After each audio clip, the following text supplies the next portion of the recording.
GPSC દ્વારા જે જાહેરાત ક્રમાંક છે 47/2023-24 ના ઉમેદવારોની જે સુધારેલા પાત્રતા અપાત્રતા અંગેની અગત્યની નોટિસ આપેલી છે. અહીંયા તમે જોઈ શકો છો રોલ નંબર આપેલા છે. જે એલિજિબલ નથી એવા કેન્ડિડેટનું લિસ્ટ આપેલું છે, એમની જોડે રોલ નંબર આપેલો છે અને એની જોડે એનું રીઝન આપેલું છે. તો તમે અહીંયા જે અગત્યની નોટિસ છે એમાં જોઈ શકો છો અને જે પોસ્ટનું નામ પણ અહીંયા આપેલું છે.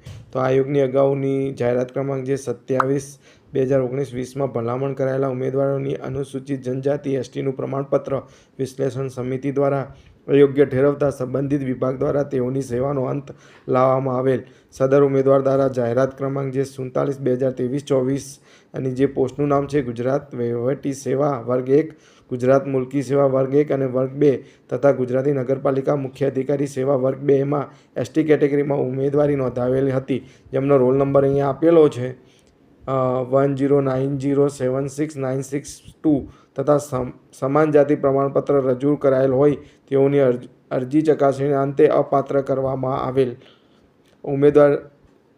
ઉમેદવારશ્રી દ્વારા વિભાગની વિશ્લેષણ સમિતિના હુકમને નામ હાઈકોર્ટમાં પડકારેલ.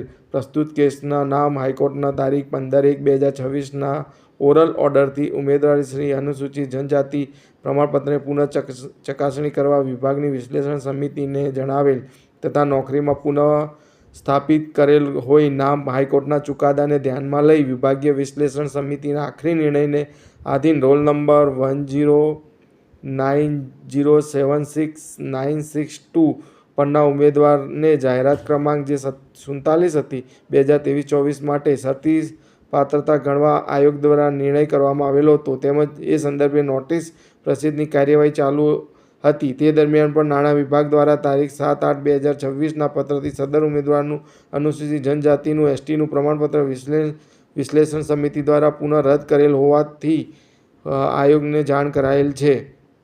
ઉક્ત વિગતે વિભાગીય વિશ્લેષણ સમિતિના આખરી નિર્ણયને ધ્યાનમાં લઈ આયોગ દ્વારા રોલ નંબર 1090769662 પરના ઉમેદવાર જાહેરાત ક્રમાંક 47માં મૂળ અસરથી અપાત્ર હરતા હોય તથા તેઓના શરતી પાત્રતા ધ્યાને લઈ તેઓને રૂબરૂ મુલાકાત પૂર્ણ થયેલ હોય હવે સદર જાહેરાતમાં તેઓની ઉમેદવારી હાલ રદ કરવામાં આવે છે.